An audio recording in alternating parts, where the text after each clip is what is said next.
"How did you sleep?" Jose Salvador Alvarenga asked. The man sitting opposite him didn't respond. He couldn't. Ezequiel Cordoba had been dead for 4 days. Alvarenga was lost in the middle of the Pacific Ocean, thousands of miles from the nearest shore. He was trapped in a 25-foot fiberglass boat with no motor, no radio, and no fresh water. His only companion was a decomposing corpse. "I caught a bird," Alvarenga said to the body. "I'll save the liver for you." He then answered his own question out loud, mimicking Cordoba's voice. This madness was a desperate attempt to deny the crushing reality. He was utterly alone in the largest expanse of water on Earth. For months, they had survived by methods that deny belief. When it didn't rain, the thirst was agonizing. They drank their own urine. When that wasn't enough, Alvarenga caught sea turtles, butchered them, and they drank the fresh blood to stay hydrated. He mastered a terrifying fishing technique. Kneeling at the edge of the boat, scanning the water for sharks, he would plunge his arms into the ocean up to his shoulders. He waited until a fish swam between his palms, then he would smash his hands together, digging his fingernails deep into their scales, wrestling the creature on board. They ate everything raw. Fish eyes, livers, the fat around the organs.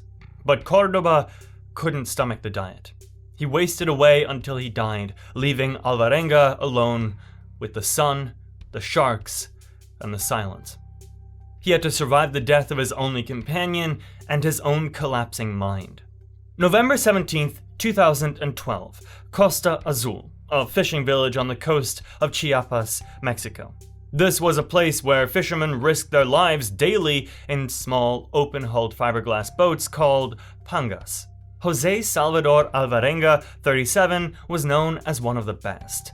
He was stocky, experienced, and tough, but Alvarenga was also a man running from his past. He had fled his home in El Salvador years earlier after a brutal bar fight, leaving behind his parents and his baby daughter, Fatima. He hadn't seen Fatima since she was an infant. She wouldn't even know his face. In Mexico, Alvarenga lived day to day. Every grueling trip, every dollar earned, was fueled by a single motivation: to earn enough to return home and finally be a father to Fatima. He had a job lined up, a 30-hour deep-sea trip to catch sharks and marlin. The money was excellent, but his regular partner backed out at the last minute. Alvarenga needed a replacement fast, or he'd lose the payday. He found Ezequiel Cordoba. Cordoba was 22, athletic, and known for his strength. But he had almost zero experience in the deep ocean. He was nervous, but the $50 paycheck was too good to refuse. They prepared the boat. It was a standard skiff, no roof, no cabin, no running lights, just a single outboard motor and a large refrigerator-sized icebox in the center. They made critical mistakes before they even hit the water. A massive storm, El Norte, was predicted. The port authority officially closed the harbor. Alvarenga, desperate for the money, decided to sneak out anyway. He also noticed the boat's anchor was missing. He ignored it. He packed a radio and a GPS unit, but crucially, the GPS was not waterproof. The first day was a massive success. They were about 75 miles offshore and the fishing was incredible. By the early hours of the second day, the icebox was packed with nearly 1,100 pounds of tuna, shark, and mahi-mahi. It was a huge haul, and it was time to head back. That's when the storm hit. It didn't approach slowly, it attacked.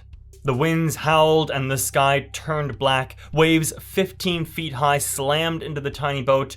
Alvarenga fought the waves, trying to angle the boat towards the shore.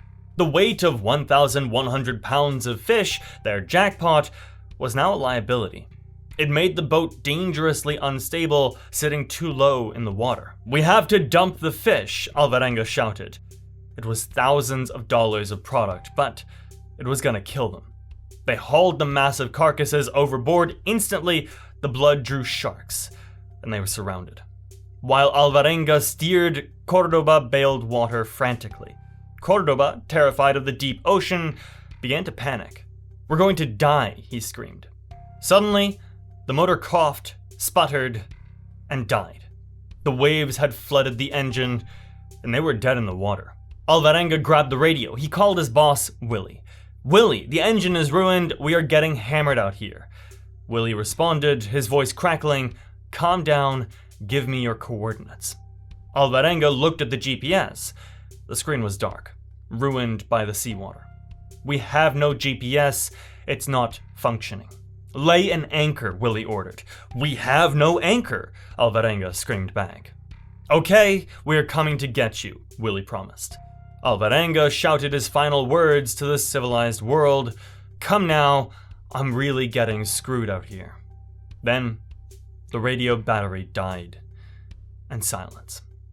They were alone in a massive storm with no power, no communication, and no idea where they were. The storm raged for 5 days. They couldn't sleep. They took turns bailing water in frantic stints. The exhaustion was overwhelming. For shelter, they huddled inside the now empty icebox, curling up together against the cold and the crashing waves. When the storm finally broke, the sun rose on a devastating scene. Endless blue water. No land in sight. The storm had destroyed almost everything. The fishing lines, the harpoon, most of the knives, all washed overboard. They had no food and no water. The currents were pulling them west, away from Mexico, into the open Pacific. Back on shore, a search party was launched, but the visibility was poor and the ocean is vast. After 2 days, they gave up. Alvarenga and Cordoba were presumed dead. Week 1 at sea. The initial shock faded, replaced by the brutal reality of survival. Thirst was the immediate enemy. The sun was relentless, their lips cracked and bled, their tongues swelled, and by day 4, they were desperate. They began drinking their own urine, and it kept them alive, but it was foul and only suitable for a short time. They prayed for rain, but the sky remained clear. They needed a sustainable source of water. Alvarenga scanned the ocean occasionally, and he spotted a sea turtle paddling near the boat. He leaned over the side, moving slowly, and he plunged his hands into the water and grabbed the sea turtle by the shell. It was heavy, fighting to get away, but Alvarenga wrestled it into the boat. Using one of the remaining knives, they killed it. They drank the blood. Fresh turtle blood hydrates without the deadly salt content of seawater. It was warm and metallic, but it quenched their thirst. More importantly, turtles produce their own vitamin C.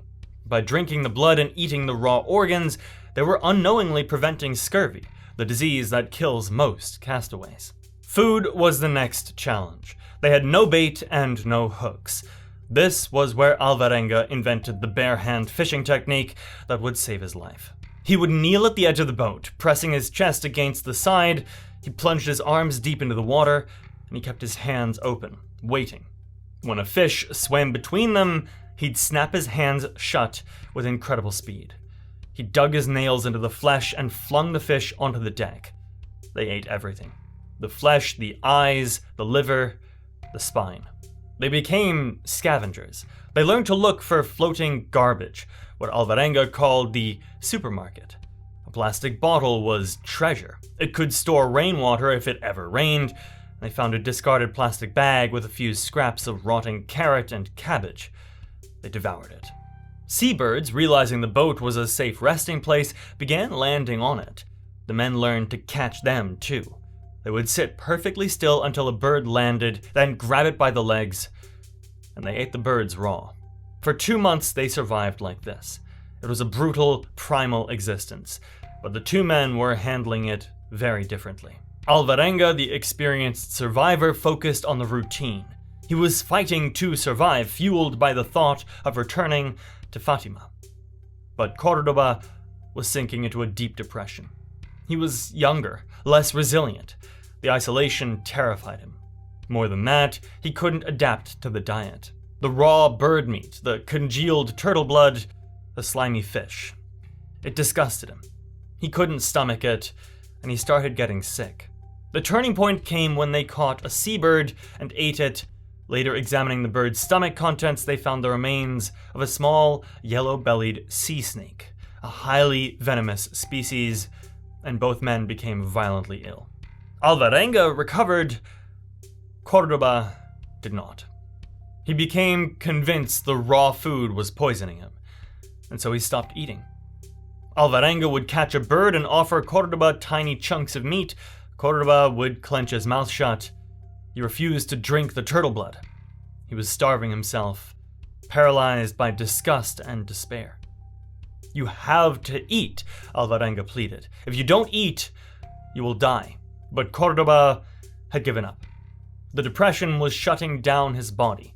He became paranoid, sometimes accusing Alvarenga of hoarding secret food supplies. After 4 months at sea, Cordoba was skeletal. He barely moved. They both knew the end was near. They made a pact. If Cordoba survived, he would travel to El Salvador and visit Alvarenga's parents and Fatima. If Alvarenga made it, he would return to Chiapas and find Cordoba's mother, Ana Rosa, and tell her what happened. Then, Cordoba made one final, chilling request. He made Alvarenga swear on his life that he would not eat his body after he died. Cannibalism is the ultimate taboo, and Cordoba feared what the starving Alvarenga might do. Alvarenga promised. One morning, Cordoba whispered, "I am dying, I am dying, I am almost gone."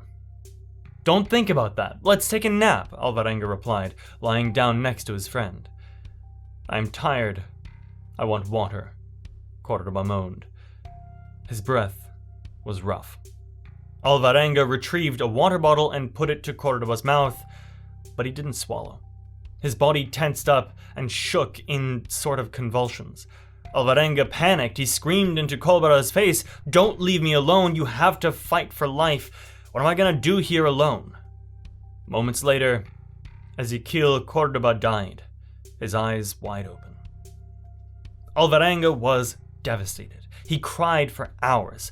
He had lost his only companion, the only other human in his world, and the silence of the ocean was suddenly deafening.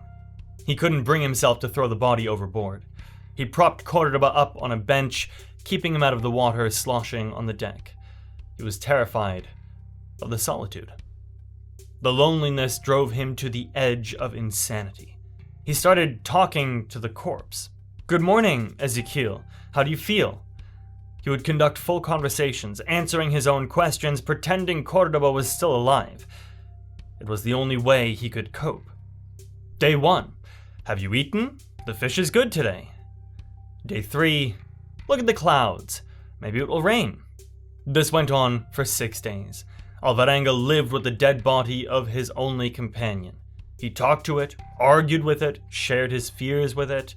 He was rapidly descending into insanity. The smell became unbearable. The body was decomposing in the tropical heat. Day 6, Alvarenga suddenly realized what he was doing. He was talking to a decomposing corpse in the middle of the Pacific Ocean, and he knew he had to let Cordoba go. He washed the corpse, dressed it in some of his own clothes, and gently pushed it overboard. He watched as the body sank into the blue depths. Then he fainted. When he awoke, the reality of his isolation crashed upon him. This began the most difficult phase of his ordeal. The next 10 months would test the absolute limits of human endurance. He contemplated suicide for 4 days. He looked at the knives, he looked at the sharks that constantly circled his boat. He considered simply slipping into the water and offering himself up as food. But something stopped him. The image of his daughter, Fatima. He couldn't die without seeing her again. He also had a promise to keep to Cordoba's mother, and he couldn't die. He had a mission. He needed a new strategy. He couldn't just survive physically, he had to survive mentally. He began to construct an alternate reality. He developed rigorous mental routines. He tracked the time by counting the phases of the moon. Each full moon was another month survived. He drove deep into his imagination. He visualized his life back on shore. He imagined he was traveling the world, visiting different countries. He imagined elaborate feasts, steak, eggs, fresh bread. When airplanes flew overhead, thousands of feet above him, he would imagine what the passengers were eating. He later said, "The best meals of my life were those imaginary meals I had at sea." Survival became instinctive. He became an expert predator. He realized that hoarding food was essential. When seabirds landed on the boat, Alvarenga didn't just kill them immediately, he would snatch them, break a wing, and keep them alive on the boat. He built a stockpile of 20 or 30 live birds, a desperate, moving pantry to ensure a reliable food supply that wouldn't spoil. He learned to utilize everything. He took apart the broken outboard motor and fashioned a crude fishhook from the metal scraps. He used fish vertebrae as needles. He studied the ocean. Over time, the underside of the boat became its own ecosystem. Barnacles, seaweed, and jellyfish collected there, which attracted small fish, which in turn attracted larger predators, and the boat was a floating oasis of life. The sharks were a constant threat. They would bump the boat at night. Alvarenga learned to recognize the difference between curious sharks and aggressive ones. He sometimes fought them off, stabbing at them when they tried to steal turtles he was hauling in. One of the most agonizing parts of his ordeal was the near misses. He saw several large container ships. He would scream and wave his arms frantically, but his boat was tiny, low to the water, and virtually invisible. The ships never saw him. Each time a ship disappeared over the horizon, the hope crushed him. He felt invisible and forgotten by the world. He passed the 6th lunar cycle, then the 10th, then the 13th. He had been at sea for over a year. His body had changed. His hair was long, matted, and bleached by the sun. A thick, wild beard covered his face. His ankles were swollen, but his muscles were strong from wrestling turtles and fish. He was no longer just a fisherman. He was a creature of the ocean. On January 30th, 2014, Alvarenga counted his 15th lunar cycle. It had been 438 days since he left Costa Azul. That morning, he saw something different. There were more birds in the sky, and they were flying in a specific direction. He knew this meant land was near. He looked out and saw it. A tiny green patch in the distance. He thought it was a mirage. He had hallucinated land before. But the shape remained, and it grew larger. It was a tiny islet, part of the Ibon Atoll in the Marshall Islands. He was 6,700 miles away from Mexico. He had drifted across the entire Pacific Ocean. The realization hit him like a physical blow. He was going to live. The currents were pulling the boat toward the island, but it was moving too slowly. Alvarenga couldn't wait. He abandoned his boat, the vessel that had been his prison and his salvation, and jumped into the water. He swam toward the shore, weak but fueled by adrenaline. His legs barely worked after months of inactivity. And he finally stumbled onto the beach, and he started crawling. He was naked, his clothes had disintegrated months ago. He was clutching his knife, his only remaining tool, his only defense. He staggered down the beach and found a small beach house. Two locals, Emmy Libokmaro and Russell Lycadreek, were inside. They saw a wild man approaching, naked, bearded, covered in wounds, shouting in Spanish, a language they didn't understand. They were terrified, but they realized he needed help. They gave him water and food. The news spread quickly. A castaway had washed ashore. Authorities were notified. When the authorities arrived, they couldn't believe his story. He claimed to have drifted from Mexico. It was impossible. No one survives 14 months at sea. Many were skeptical. When Alvarenga first appeared in public, he didn't look emaciated. He looked puffy, swollen around the ankles, a symptom of edema caused by extreme sunlight exposure and malnutrition combined with his high-protein diet. This confused people who expected a skeleton.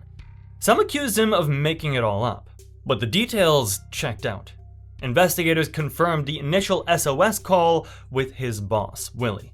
The fisherman in Costa Azul confirmed his identity and the date that he disappeared. Oceanographers studied the currents and confirmed that it was entirely plausible for a boat to drift from Mexico to the Marshall Islands in that time frame. Alvarenga passed multiple lie detector tests. The truth was undeniable. Jose Salvador Alvarenga had done the impossible. His family in El Salvador was contacted. They had long assumed that he was dead. His mother, Maria Julia, called his survival a divine miracle. His daughter, Fatima, now 14, didn't remember her father. She said the first thing she would do was hug him and kiss him. After recovering in hospital, Alvarenga prepared to return home, but he had one more thing to do. He had made a promise. He traveled back to Mexico, to Chiapas. He found Ezequiel Cordoba's mother, Ana Rosa, and told her what had happened. He sat with her for hours. He told her about their struggle. He told her about her son's final days, the venomous snake, his despair, and his last words. He fulfilled the pact they made in the middle of the ocean. It was a painful but necessary closure. Finally, Alvarenga returned to El Salvador. He reunited with his parents and hugged his daughter for the first time in over a decade. The man who had survived 438 days eating raw fish and drinking turtle blood was now finally home. But the ocean never truly left him. He developed a profound fear of water, a permanent scar from the ordeal that tested the absolute limits of human endurance. You won't believe what the people in these next two stories did to survive. Click now to see what they did to stay alive, and ask yourself, could you do the same? Subscribe for more, and I'll see you soon.